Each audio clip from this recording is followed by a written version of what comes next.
E aí galera, aqui é o David, quer aparecer no próximo vídeo do canal, assim como essas pessoas que já estão no final desse vídeo? É fácil pessoal, comenta isso aqui ó, eu quero um salve o máximo de vezes que você conseguir. Então é isso, comenta isso bastante que no próximo vídeo você tem grandes probabilidades de também estar aqui, beleza? Então vamos assistir aqui comigo. Elas fazem parte das maravilhas mais incríveis da natureza. São rochas enormes, mas delicadamente equilibradas, dando aí a impressão de que podem cair a qualquer momento. E no vídeo de hoje você vai conhecer um pouco mais sobre este assunto. Conheça agora as pedras que desafiam as leis da física.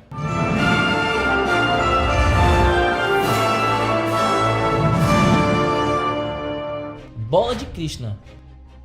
Bom, a bola de manteiga de Krishna, como é mais conhecida, é uma enorme rocha localizada na cidade histórica de Mahabalipuram, distrito de Kashempuram, a aproximadamente aí a 60 km de Chennai, cidade muito famosa aí pelos seus escultores de madeira, no estado indiano de Tamil Nadu. Bom, este pedregulho, com aproximadamente 6 metros de altura por 5 metros de diâmetro, pesa cerca de 250 toneladas e desafia aí a gravidade ao se manter em pé. Pois é, em pé aí sobre uma base de menos de 1 metro sobre uma encosta de uma colina, com uma inclinação de cerca de 45 graus.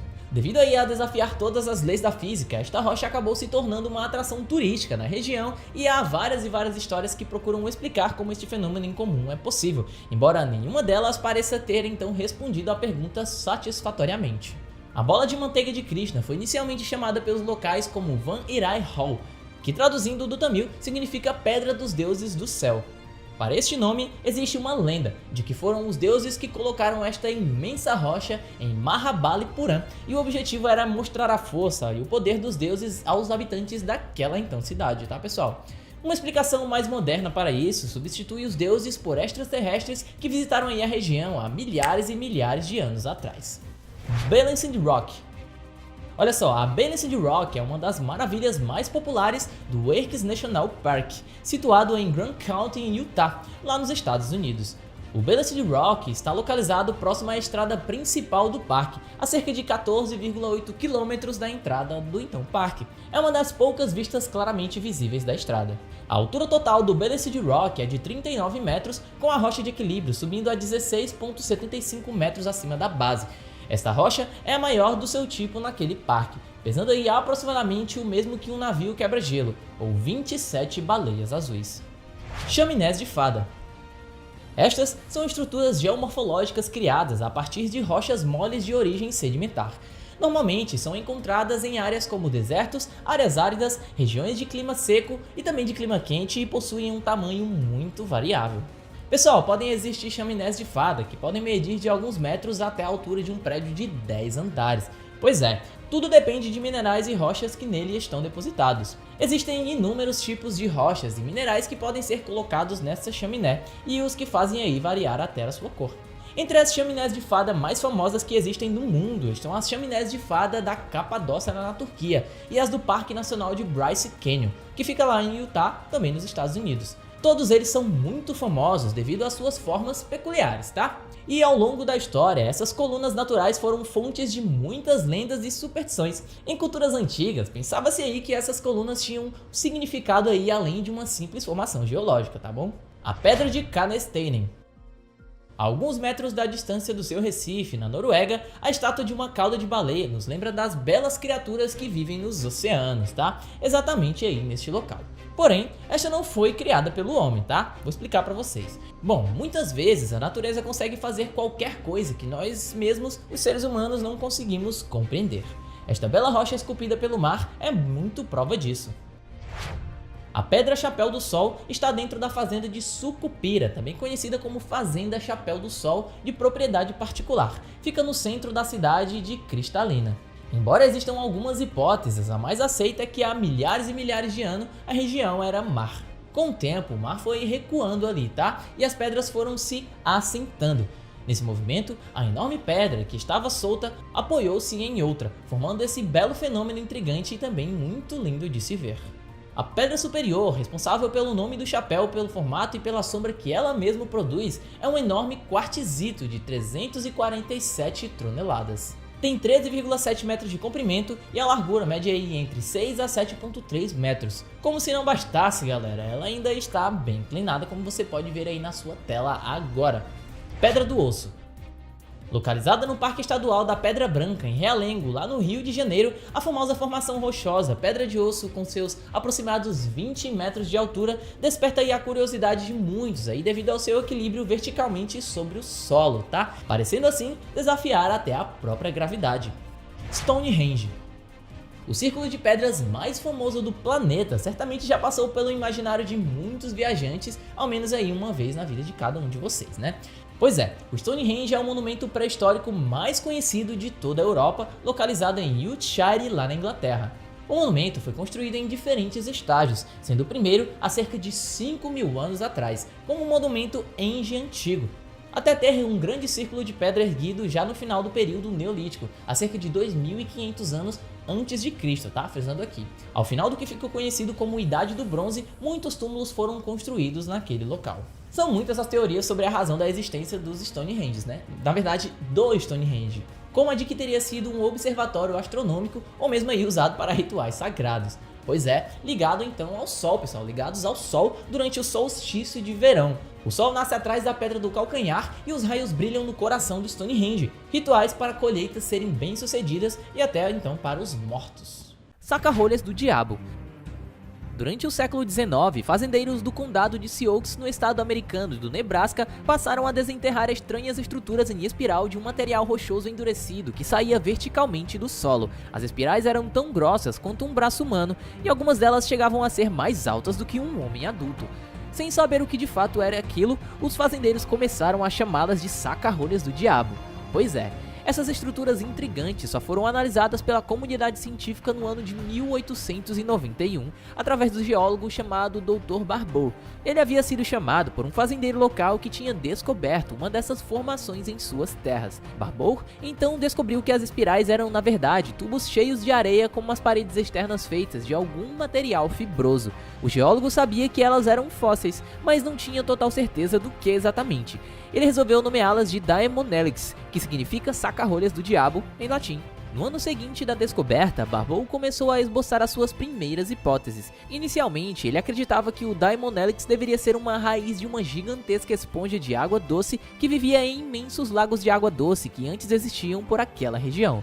Por um tempo a teoria prevaleceu, mas a descoberta posterior da presença de ossos de roedores dentro dos saca-rolhas do diabo colocou um ponto de interrogação na comunidade científica. Outras pesquisas também revelaram que as rochas que cercavam os fósseis Daemonelix tinham mais características em comum com pastagens semiáridas do que com lagos, levando Barbour a sugerir aí que as espirais se tratavam de um novo tipo de plantas gigantes, mas a hipótese das plantas veio a ser abandonada depois da descoberta de marcas de arranhões no interior das espirais, indicando aí a ação de um animal. Em 1905, os animais responsáveis pela criação dos saca-rolhas do diabo foram identificados como uma espécie aí de castores chamados de Palaeocastor, que viveu na região há milhões de anos e que hoje está extinto já. O Palaeocastor era do mesmo tamanho das marmotas. Eles tinham rabos curtos, orelhas e olhos pequenos, mas longas garras e dentes frontais resistentes o bastante para neutralizar o desgaste resultante da escavação. A natureza espiral da toca poderia ter provido proteção contra os predadores que não conseguiram descer tão facilmente como em uma toca reta.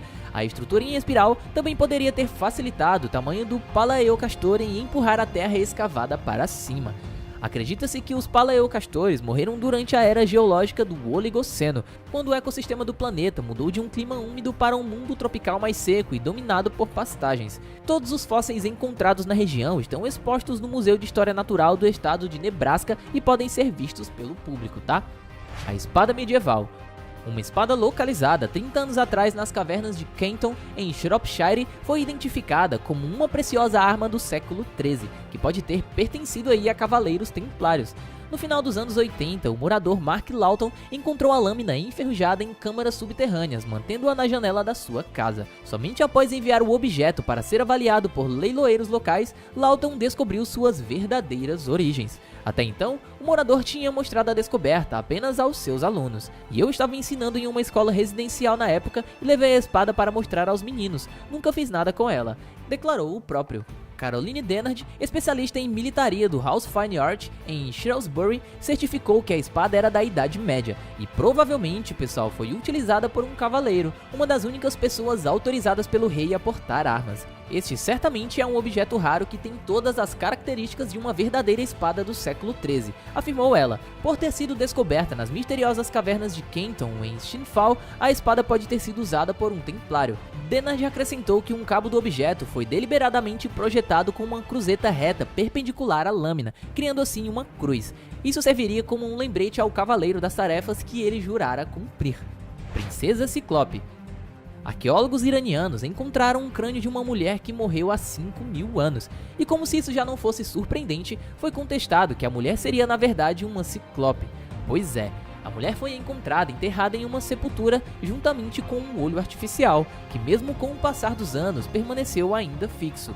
Provavelmente, galera, a mulher tinha entre 25 e 30 anos quando faleceu. Não ficou claro como ela perdeu seu verdadeiro olho. O fato dela ser a única mulher na história encontrada com uma prótese artificial dificulta bastante o entendimento sobre o assunto, mas os arqueólogos acreditam ser uma mulher da elite, rica e membro de alguma família real.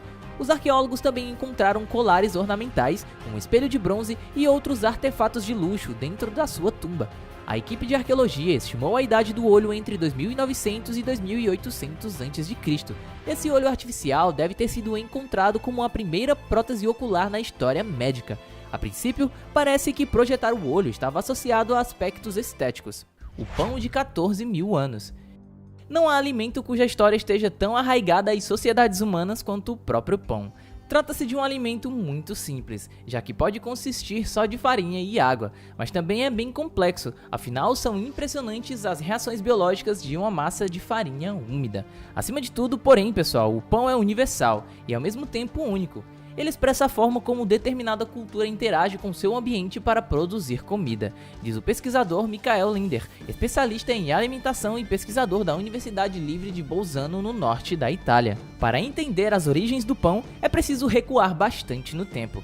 Nossos ancestrais caçadores-coletores comiam gramíneas por conta do sabor adocicado e porque aliviava aí o gosto do acre de carne. Por tentativa e erro, foram descobrindo que moer sementes e misturá-las com água facilitava a ingestão. Depois veio a prática de assar essa pasta, da mesma forma como já faziam com a carne. A predileção por um dos tipos de gramínea foi um ingrediente para que nossos antepassados deixassem de ser caçadores ou coletores para serem nômades. Até pouco tempo atrás, imaginava-se que a criação do pão e da agricultura tivesse acontecido ao mesmo tempo, há cerca de 11.000 anos no Oriente Médio. Mas tudo indica que o pão chegou antes das plantações. É o que mostra um estudo bem recente, publicado em julho de 2018 por arqueólogos da Universidade de Copenhague. Com base em escavações feitas na Jordânia, eles concluíram que há 14,4 mil anos atrás já se fazia na região um tipo de pão sem fermento. Pois é, pessoal, a partir de uma variedade selvagem de trigo. Ainda não era exatamente o pão, porque não havia fermentação, tá? Mas já chegava bem perto, e já existia pelo menos 3.000 anos antes dos primeiros sinais de agricultura. Bombas da Segunda Guerra Mundial. Um morador de Honiara, capital das Ilhas Salomão, cavava um buraco para uma fossa quando descobriu acidentalmente o local onde 101 bombas da Segunda Guerra Mundial estavam ali soterradas. Felizmente, o homem não pensou duas vezes e acionou as autoridades locais. De acordo com um tweet de Lachlan Strahan, alto comissário da Austrália naquela região, a munição altamente explosiva foi removida por policiais com a ajuda de um especialista na área. O noticiário neozelandês One News, no canal TVNZ, informou que os projéteis de 105mm eram amplamente utilizados pela artilharia das tropas dos Estados Unidos durante as ações militares no Pacífico. As Ilhas Salomão, por exemplo, serviram de palco para uma série de batalhas ferozes entre os norte-americanos e os japoneses durante o conflito mundial. A remoção das 101 bombas foi realizada no período de 2 dias. A equipe que esteve no local também examinou todo o perímetro sem que qualquer outra munição fosse localizada. Clifford Tunuki, oficial responsável pela operação, pediu aos habitantes de Honiara que acionassem imediatamente a polícia caso se deparassem aí com qualquer tipo de ocorrência. Naqsh e Rustan. Situada na província de Fars, lá no Irã, a pouco mais de 10 km das ruínas de Persépolis, o sítio consiste em uma antiga necrópole construída para abrigar as tumbas reais do Império Aquemênida. que floresceu entre os anos 500 e 330 a.C. até ser derrotado por Alexandre o Grande. Também conhecidas como cruzes persas, de acordo com Marx Cortese dos sites Atlas Obscura, os imensos túmulos foram construídos para guardar os corpos de Dário I, Xerxes I, Artaxerxes I e Dário II. Mas com exceção da tumba de Dário I, não foi possível identificar qual sepultura corresponde a qual monarca especificamente, uma vez que as inscrições gravadas na rocha não esclarecem quem foi colocado onde. Segundo Marx, nas bases das sepulturas é possível encontrar talhadas nas rochas imagens de importantes batalhas vencidas pelo Império Aquemênida, enquanto que sobre a entrada de cada uma das tumbas existem figuras reais sendo ungidas por criaturas divinas. Os impressionantes túmulos foram esculpidos em um paredão rochoso a uma altura significativa de sua base, e cada uma delas conta com uma abertura que leva à câmara principal, onde originalmente os sarcófagos contendo os restos mortais dos reis foram então colocados. No entanto, pessoal, ninguém sabe dizer ao certo como exatamente os corpos dos monarcas chegaram até as suas sepulturas. E tudo isso porque Naxi-Rustan é um monumento do zoroatrismo. Segundo a tradição funerária seguida por essa religião, os cadáveres primeiro deveriam ser deixados em uma torre do silêncio, construção em forma da torre situada nas montanhas onde os mortos eram então colocados para que fossem devorados por abutres. Mas, portanto, é possível que os sarcófagos contivessem apenas os ossos dos reis. Pois é, arqueólogos também identificaram em Naxi-Rustan inscrições na rocha que foram criadas antes do período Aquemênida, indicando aí que o local já havia sido usado para outras culturas, provavelmente pelos povos relamitas, antes de se transformar em necrópole real. Então é isso, pessoal, esses foram os salves das pessoas que comentaram no vídeo, né? Então não esquece, se você quer aparecer aqui nessa parte do vídeo, comenta "eu quero um salve". A probabilidade de você estar aqui é muito alta.